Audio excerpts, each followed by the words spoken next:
Tuhan melakukan, menggenapkan apa yang diwahyukannya kepada saudara dan saya. Yang diperlukan adalah percaya.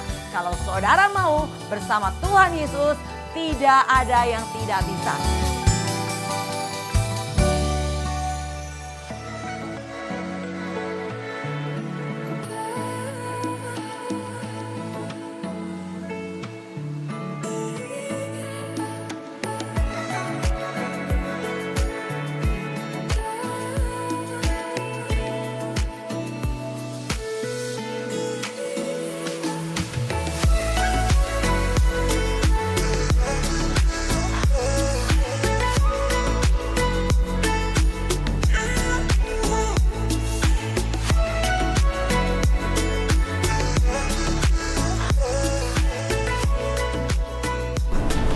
Shalom sahabat Prabowo, salam jumpa kembali bersama GOB Generation of Breakthrough. Hari ini saya akan menyampaikan satu tema, berjalan mengikuti jejak Tuhan Yesus.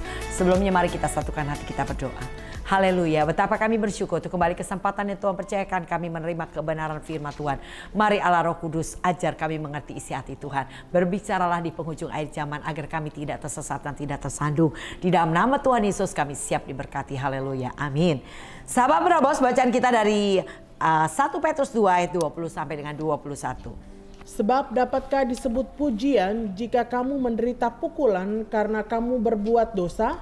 Tetapi jika kamu berbuat baik dan karena itu kamu harus menderita, maka itu adalah kasih karunia pada Allah. Sebab untuk itulah kamu dipanggil, karena Kristus pun telah menderita untuk kamu dan telah meninggalkan teladan bagimu supaya kamu mengikuti jejaknya. Amin. Saudara, jadi jelas ya dikatakan ya. Bisakah disebut pujian kalau kita menderita pukulan karena kita berbuat dosa? Tentunya ya itu resiko ya daripada kejahatan yang dilakukan. Tetapi jika kita berbuat baik, tapi karena itu kita harus menderita, maka itu adalah kasih karunia kepada Allah. Dikatakan dalam Filipi 1 ayat 29, kepada kita diberi karunia bukan hanya percaya tapi untuk menderita. Halo saudara, untuk mengikuti Yesus syarat pertama saudara masih ingat? Adalah sangkal diri, pikul salib setiap hari, baru ikutlah aku. Kalau kita mau saudara. Dan berikutnya dalam mengikuti Yesus, saudara tahu dikatakan kemalangan orang benar banyak. Tapi Tuhan punya janji akan meluputkannya. Bahkan untuk masuk kerajaan Allah kita harus mengalami banyak sengsara. Bahkan dikatakan 2 Timotius 3 ayat 12. Memang setiap orang yang mau hidup beribadah di dalam Kristus Yesus akan menderita aniaya. Jadi saudara dalam mengikuti Yesus jangan heran kalau saudara mengalami kemalangan, kesengsaraan, aniaya. Itu memang sudah dikatakan dari pertama. Mau gak? Kalau kau mau ikut Yesus kau harus mau sangkal diri. Dikala kau dimaki kau harus berkati orang yang maki, itu adalah bagian penyangkalan diri. Dikala kau difitnah engkau harus jawab orang itu dengan ramah. Ketika engkau direndahkan kau harus mengucap syukur. Karena Tuhan memberi kesempatan untuk kita ditinggikan. Bahkan bonus yang kita nantikan itu kita akan memperoleh upah besar di kerajaan surga adalah kalau kau melakukan kebaikan karena nama Tuhan, karena kebenaran, kau sudah ibaratnya bayar harga habis-habisan. Bayar waktu, bayar tenaga, lakukan dan beri yang terbaik. Tetapi engkau dicela, dianiaya, difitnah ke segala yang jahat. Dengar saudara, Tuhan berkata dalam Matius 5 ayat 10-12, berbahagia, bergembira, bersuka cita. Karena engkau ada warga kerajaan surga dan engkau mendapat upah yang besar di surga. Halo saudara, sudah harus lebih pintar di titik ini saudara. Karena banyak orang terlempar karena hal demikian, karena tidak tahu, tidak mengerti dan tidak mau tahu. Saudara jelas harus tahu dalam mengikuti Yesus. Tuhan Yesus sudah meninggalkan teladan sebagai jejak yang harus kita ikuti. Nanti kita akan pelajari lebih lanjut lagi bagaimana Tuhan turun ke bumi memberi teladan kepada kita. Teladannya adalah yang pertama di 1 Petrus 2 ayat 20 dikatakan demikian.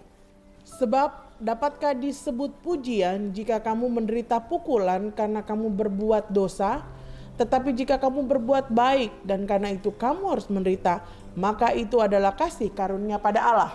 Tuhan Yesus mengajarkan kita teladannya berbuat baik. Tidak ada satupun yang dilakukan oleh Yesus dengan tujuan untuk melakukan kejahatan kepada manusia, tidak.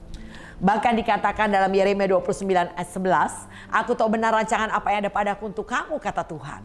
Bukan rancangan kecelakaan, tetapi damai sejahtera dan hari depan kita yang penuh harapan. Saudara hanya terus perlu berjalan bersama Yesus. Engkau harus tetap tinggal di dalam firman-Nya. Dan saya percaya engkau akan melihat, walaupun lewat api engkau tidak akan dihanguskan. Walaupun kau lewat sungai engkau tidak akan dihanyutkan. Asal kau tetap bersama Yesus, kau pasti, yang dikatakan sering kita nyanyikan dalam satu lagu, lebih dari pemenang dalam segala perkara. Ya, kita pasti keluar lebih daripada orang-orang yang menang, itu jelas dan pasti Tuhan janjikan.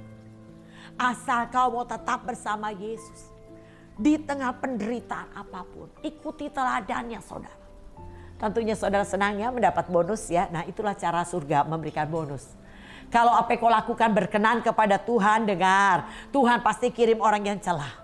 Siapapun bisa dipakai untuk membuat engkau mendapatkan upah yang besar di surga. Mencela, menganiaya, memfitnahkan segala yang jahat. Tapi kau harus berbahagia, bergembira, bersuka cita. Bukan ngamuk, marah, kesel, sakit hati, berhenti pelayanan, mengundurkan diri, pindah gereja. Itu gak benar. Saudara sedang salah rumus. Saudara tidak berjalan di dalam firman-Nya. Tuhan berkata jelas Yohanes 8 ayat 31 dan 32. Jika engkau tetap tinggal di dalam firman-Nya, maka engkau adalah benar-benar murid. Dan engkau akan mengetahui kebenaran, dan kebenaran itu akan memerdekakan kamu. Jadi kita disebut benar-benar murid adalah ketika engkau tetap tinggal di dalam firman. Di kondisi apapun saudara tetap tinggal di dalam firman. Tetap kau hidup dalam firman. Maka kau akan tahu kebenaran, dan kebenaran itu yang akan memerdekakan saudara. Orang yang merdeka enggak ada sakit hati, enggak ada marah, enggak ada kepahitan, enggak ada kecewa. Orang yang merdeka adalah orang yang penuh damai dan sukacita di dalam hidupnya. Nah saudara, teladan Yesus adalah berbuat baik. Apa perbuatan baik yang dilakukan? Dikatakan Matius 11 ayat ke-5. Orang buta melihat, orang lumpuh berjalan, orang kusta menjadi tahir. Orang tuli mendengar, orang mati dibangkitkan. Dan kepada orang miskin diberitakan kabar baik. Ya, itu adalah perbuatan baik yang Yesus lakukan, menyembuhkan orang sakit. Dan ia mengajar dan memberitakan Injil kerajaan surga. Dikatakan Matius 5 ayat 35. Dan Yesus mengubah air menjadi anggur, memberi makan 5.000 orang dari 5 roti dan 2 ekor ikan, sisa 12 bakul, dan banyak mujizat lainnya yang dilakukan oleh Yesus. Itu adalah hal yang baik. Dan Yesus mengajar untuk apa saudara? Mengalahkan kejahatan dengan kebaikan. Itu Tuhan Yesus ajarkan buat kita. Mengasihi musuh dan berdoa bagi orang yang menganiaya saudara. Itu juga adalah pengajaran yang Tuhan berikan buat kita. Hukum kasih. Itu yang Tuhan ajarkan. Tuhan berkata, aku datang bukan untuk orang benar. Bukan untuk orang yang sehat. Tapi Tuhan datang untuk orang yang berdosa. Untuk orang yang gak benar saudara. Supaya mereka dibenarkan. Supaya mereka diubahkan. Supaya mereka dipulihkan. Saudara, saya mau katakan kepada saudara. Kalau di gereja lokal saudara dikirim Tuhan. Orang yang tanda petik gak baik. Gak benar. Jahat mulutnya, ya, saudara ya. Berarti Tuhan mempercayakan orang ini untuk melalui saudara ia diubahkan. Bisakah saudara? Kalau saudara dilihat bisa dipercaya. Orang yang tanda petik masuk di lingkungan saudara diubahkan menjadi orang baik dan orang benar. Maka Tuhan akan mempercayakan jiwa-jiwa lebih lagi. Kalau kau bisa dipercaya, engkau akan ditambahkan orang-orang lain lebih banyak jiwa-jiwa. Karena kau dipandang bisa dipercaya. Terima dengan kasih. Ingat saudara, kita pengikut Kristus. Dan hukum yang Yesus ajaran adalah hukum kasih. Kasih sesama manusia seperti dirimu sendiri. Dan dikatakan kasihlah juga musuhmu dan berdoa bagi orang yang menganiaya kamu. Hiduplah sebagaimana Yesus sudah memberi teladan buat kita. Saudara, belajar, hidup ini adalah terus belajar. Tidak ada orang yang sempurna. Kalau sudah sempurna seperti Henok diangkat dan seperti Elia terangkat. Saudara. Selama kita di bumi, Tuhan masih beri kesempatan untuk kita semakin diubahkan menjadi lebih baik. Setiap hari yang Tuhan percayakan itu kesempatan untuk kita beroleh selamat. Gunakan waktu yang ada sebaik-baiknya untuk hidup baik. Untuk hidup benar. Untuk hidup berkenan di hadapan Tuhan. Nah saudara, kita pelajari perbuatan baik yang Yesus katakan. Ia mengalahkan, yaitu mengalahkan kejahatan kebaikan. Kasih musuhmu dan berdoa bagi orang yang menganiaya kamu. Justru kau harus dekati kepada mereka orang-orang yang jahat. Saudara, dekati mereka dengan kasih. Dan saya percaya tidak ada kejahatan yang tidak bisa diubah dengan kasih. Yang kedua, teladan Yesus adalah 1 Petrus 2 ayat 22. Ia tidak berbuat dosa dan tipu tidak ada di dalam mulutnya. Yesus memberi teladan berupa respon-respon yang tepat. Sesuai dengan apa yang diajarkannya pada saat ia mengalami masalah, goncangan dan penderitaan. Itu adalah teladan atau pelajaran yang Tuhan berikan buat kita. Karena ia turun ke bumi meninggalkan jejak sebagai teladan. Yesus memberi petunjuk, akulah jalan kebenaran dan hidup. Dan percayalah engkau yang datang kepada Tuhan.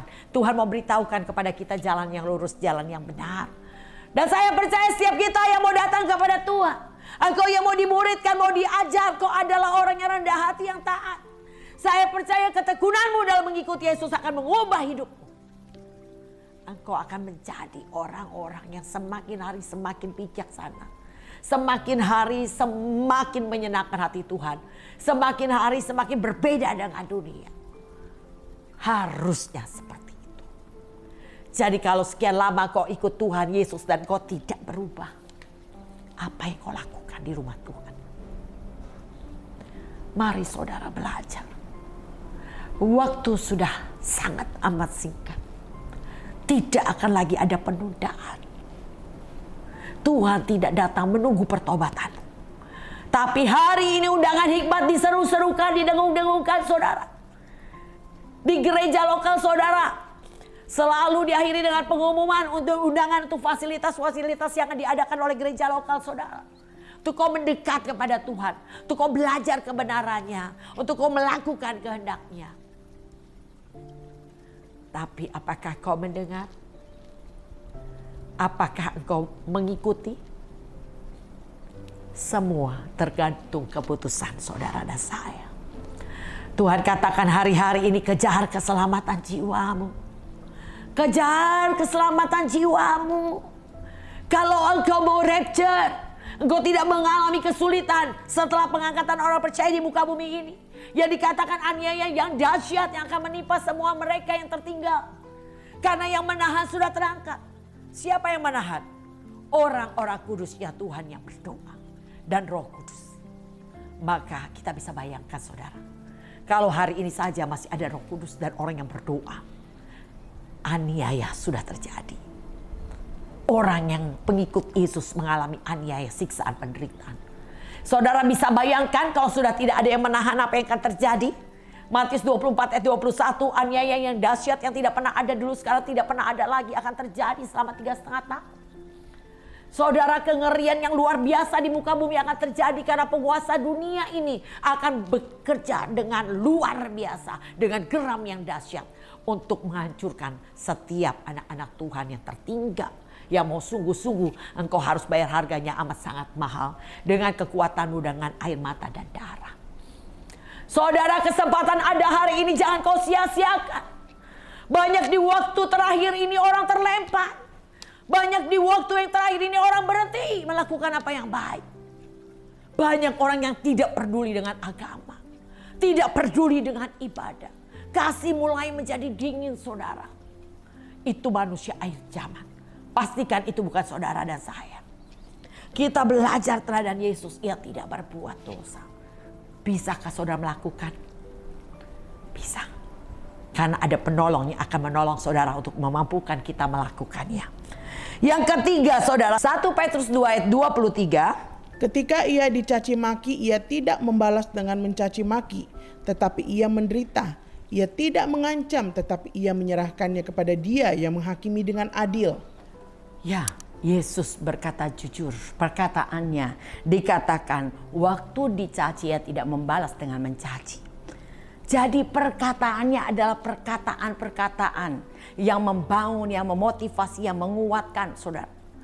Ia tidak membalas setiap kejahatan yang dialami dengan kejahatan. Tapi ia membalas kejahatan itu dengan kebaikan. Yesus mau memberi dirinya dicambuk, diludahi, ditinju. Bahkan dipaku di kayu salib. dia mau lakukan juga untuk orang yang menyalibkan dia. Juga untuk orang yang mencapuk dia. Dia beri nyawanya, saudara. Jadi ini adalah satu pelajaran yang berharga yang kita harus lakukan. Menjaga perkataan saudara. Dan saya percaya semua itu dilakukan berdasarkan dari hati yang murni dan dasari cinta agape atau cinta Tuhan tanpa pamrih. Saudara, ini teladan Yesus. Hati-hati gunakan mulut saudara. Karena dikatakan barang siapa suka menggemakan akan memakan buahnya. Bahkan bilangan 14 ayat 28 dikatakan apa yang kau katakan di hadapanku itu yang akan aku lakukan kepadamu. Hati-hati dengan perkataan kita, saudara. Karena dari perkataanmu kau dibenarkan, dari perkataanmu kau dihukum. Jadi mulai jaga mulut saudara. Kalau perkataan saudara itu adalah perkataan yang akhirnya membuat orang marah, sakit hati, kecewa, kita jaga. Semua kita sedang belajar. Waktu kita salah, mari kita perbaiki lebih baik lagi. Nah saudara, kita belajar di sini juga yang keempat, teladan Yesus adalah menyerahkan penghakiman itu kepada Tuhan. Ia tidak membalas. Ia tidak berkata malaikat habiskan mereka. Apakah Yesus bisa melakukan? Bisa. Tapi ia tidak melakukan. Ketika dicaci tadi dikatakan ia tidak membalasnya dengan mencaci maki. Ketika menderita ia tidak mengancam, saudara. Ini dilakukan Yesus. Dia serahkan penghakiman adalah hakku dikatakan. Jadi haknya Tuhan. Biar Tuhan yang membalasnya. Bagian saudara dan saya adalah lakukan pekerjaan baik karena kau diciptakan di dalam Kristus Yesus untuk melakukan pekerjaan baik yang Tuhan sediakan sebelumnya. Dan Tuhan mau kita hidup di dalamnya. Mari saudara, kita lakukan saja apa yang baik, itu bagian saudara. Bagian Tuhan ketika engkau dipersalahkan, ketika engkau gak dianggap, ketika engkau dimaki, dihina, direndahkan. Penghakiman adalah haknya Tuhan. Tuhan yang akan menghukum. Saudara dan saya jangan terpancing. Jangan terpancing dengan respon orang-orang di sekeliling saudara. Dengar, saya mau katakan masalah akan menjadi masalah kalau kau anggap masalah itu adalah masalah. Tapi kalau engkau tidak menganggap itu masalah, maka masalah tidak akan menjadi masalah. Saudara ngerti maksudnya? Ya. Kalau kau tidak menganggap itu masalah ketika engkau difitnah, ketika engkau dianiaya, kau berkata, terima kasih Tuhan beri kesempatan untuk aku praktekkan firman. Masalah itu tidak akan menjadi masalah. Tetapi engkau ketika tidak terima, engkau mulai marah, engkau mulai kecewa. Dan berikutnya engkau bisa mengkamilkan orang banyak di sekeliling saudara. Orang yang gak tahu menjadi tahu. Mereka yang gak ada apa-apa jadi marah. Dan berikutnya itu bisa menghamirkan seluruh pelayanan yang ada. Jadi oleh karena itu saudara belajarlah, percayalah hidup kita di dalam rencana Tuhan. Setiap proses dan pembentukan itu baik buat kita. Pelajari firman-Nya, lakukan kehendaknya. Engkau akan bertumbuh semakin dewasa di dalam iman.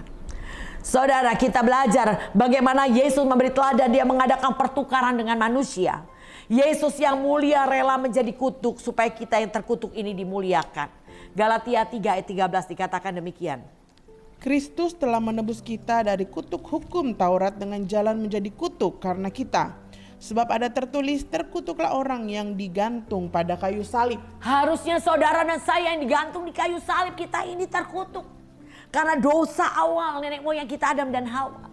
Kita sudah dikutuk saudara. Tapi Yesus, dia yang mulia, rela jadi kutuk agar kita yang terkutuk kita dimuliakan. Wow, luar biasa. Saudara, kita belajar juga Yesus yang sehat rela menderita kesakitan agar kita yang sakit disembuhkan. 1 Petrus 2 ayat 24 dikatakan demikian. Ia sendiri telah memikul dosa kita di dalam tubuhnya di kayu salib, supaya kita yang telah mati terhadap dosa hidup untuk kebenaran. Oleh bilur-bilurnya kamu telah sembuh. Luka-luka yang dialami Yesus karena cambukan yang mencabik dagingnya itu yang menyembuhkan saudara saya. Saudara dan saya disembuhkan karena bilur-bilurnya. Jadi saudara, pelajaran daripada Tuhan Yesus mengajarkan kita mengadakan pertukaran dengan manusia. Oke, kita belajar aplikasinya pada masa sekarang ya saudara ya. Sebagai murid Tuhan Yesus kita wajib mengikuti teladannya yang akan kita impartasikan juga kepada murid-murid lainnya.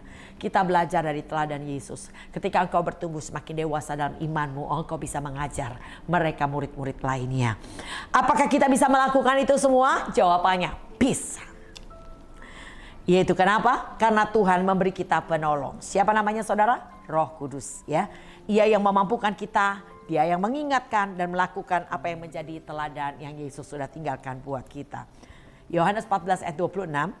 Tetapi penghibur yaitu Roh Kudus yang akan diutus oleh Bapa dalam namaku. Dialah yang akan mengajarkan segala sesuatu kepadamu dan akan mengingatkan kamu akan sesuatu yang telah kukatakan kepadamu.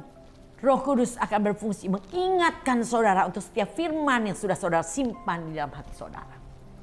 Oleh karena itu kenapa Tuhan berkata latih dirimu ibadah.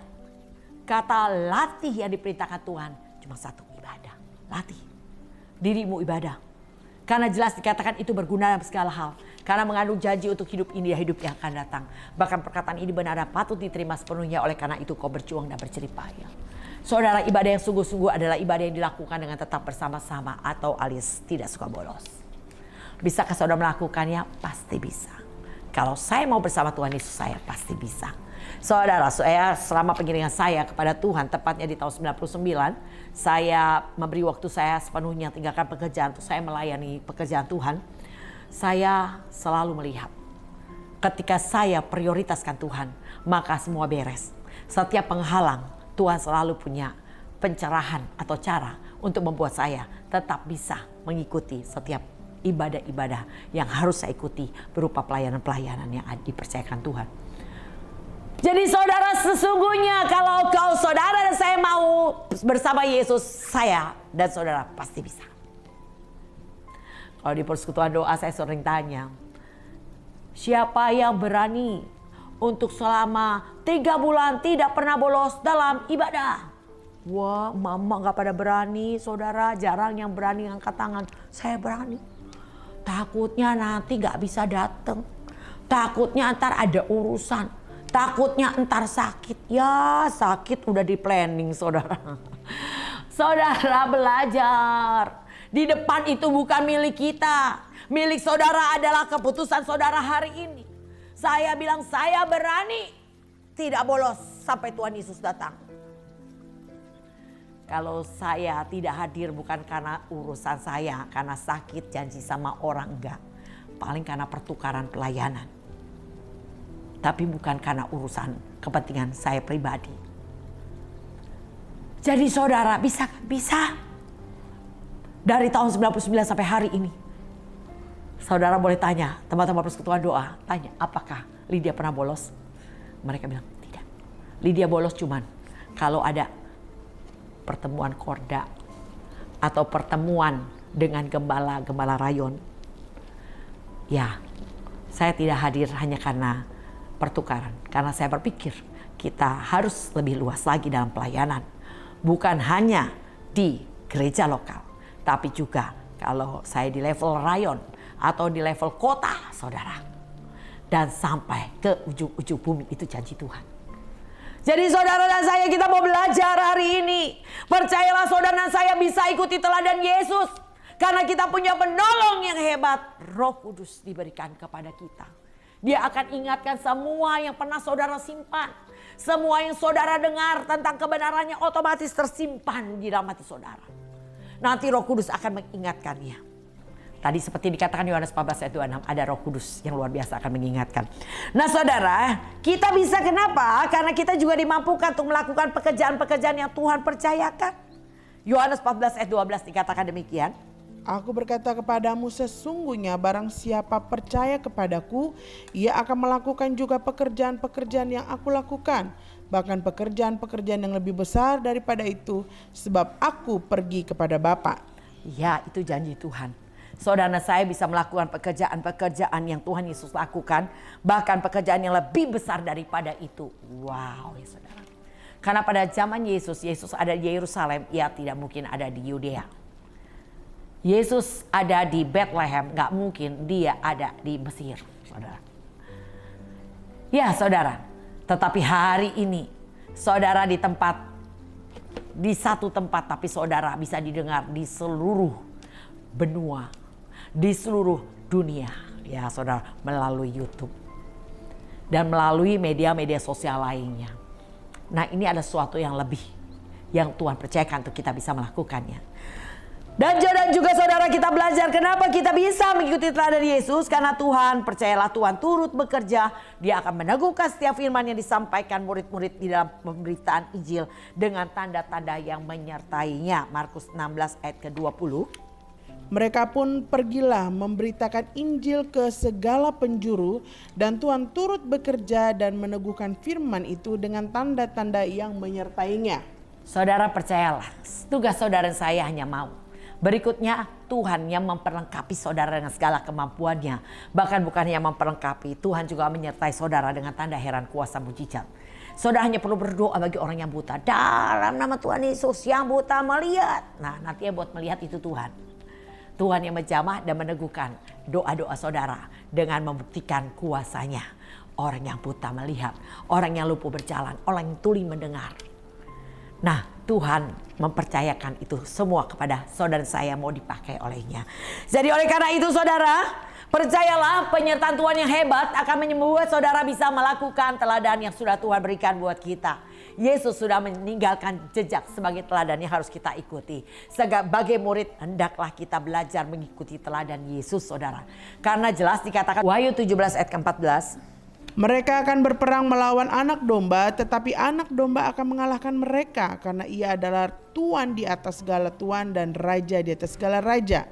Mereka bersama-sama dengan dia juga akan menang, yaitu mereka yang terpanggil, yang telah dipilih dan yang setia. Ya, jelas dikatakan yang akan menang adalah mereka yang bersama dengan dia. Siapa yang bersama dengan dia adalah murid-murid. Yaitu bukan hanya sekedar murid, tapi benar-benar murid. Yaitu mereka yang terpanggil, terpilih dan setia. Saudara, yang perlu saudara saya pertahankan adalah satu kata, setia. Biarlah engkau didapati Tuhan, tetap menjadi seorang murid. Tetap melakukan kepercayaan, tugas kepercayaan yang Tuhan berikan buat kita. Tetap menjadi orang yang dapat dipercaya. Tetap menjadi orang yang dapat bertanggung jawab. Nah saudara, kita belajar untuk melakukannya. Jadi saudara, jika kita menjadikan Yesus sebagai teladan dan sungguh-sungguh melakukan setiap teladannya, maka sempurnalah kasih Allah di dalam saudara dan saya. Dan kita ada di dalam dia. Maka kita akan mengalami dan menikmati semua janji-janji Allah yang wow, sangat dahsyat dan luar biasa. Ya, demikian saudara ya. Mari kita belajar teladan Yesus. Dia sudah meninggalkan jejak untuk kita ikuti. Saudara hanya perlu belajar. Tanpa saudara belajar, saudara tidak akan mengerti dan tidak akan pernah tahu. Latih dirimu ibadah. Di dalam ibadah itu adalah suatu hal berkat yang komplit dari kerajaan surga buat kita semua. Di sana ada pujian penyembahan seperti di surga, siang malam memuji menyembah Tuhan. Di sana ada kebenaran yang disampaikan, firman Tuhan yang membebaskan dan memerdekakan kita. Di situ ada doa-doa yang mengubah kehidupan saudara dan saya. Wow, dan bahkan doa berkat yang memberkati sepanjang hari saudara. Luar biasa. Latih dirimu ibadah dan saya percaya 2-3 orang berkumpul Tuhan hadir. Di setiap ibadahmu ada kehadiran Tuhan di sana. Carilah Tuhan maka engkau akan hidup. Dan aku datang memberi hidup yang berkelimpahan. Itu janji Tuhan. Sahabat penerobos, mari belajar untuk mengikuti jejak Tuhan Yesus. Saya akan berdoa agar kita semua bisa melakukannya. Mari angkat tanganmu. Bapak, saat ini hamba berdoa bagi semua sahabat penerobos yang mendengar program ini. Dan juga untuk hambamu. Tuhan, kuatkan teguhkan hati kami agar kami dapat menghidupi setiap pelajaran yang kami terima khususnya hari ini, menjadikan Yesus sebagai teladan yang kami harus ikuti karena Engkau sudah meninggalkan jejak untuk apa yang harus kami lakukan, boleh dan tidak boleh yang kami kerjakan. Mari Allah Roh Kudus terus berbicara, ingatkan kami, tegur kami dikala salah, hajar kami dikala mengeraskan hati, sesak kami dikala kami beban, agar kami kembali tetap ada di dalam jalan-Mu yang benar. Terima kasih Tuhan, terpuji nama-Mu, dalam nama Tuhan Yesus kami kembalikan hormat kemuliaan. Haleluya, amin. Sahabat penerobos, saya tetap mengundang sahabat penerobos bergabung bersama kami dalam komunitas pemuritan GOB. Silakan saudara catat nomor di bawah ini dan ketik saya Ridho bergabung di dalam komunitas pemuritan GOB. Saya akan kasih link Zoom buat saudara. Mari kita terus belajar jadi penerobos yang tidak terhentikan.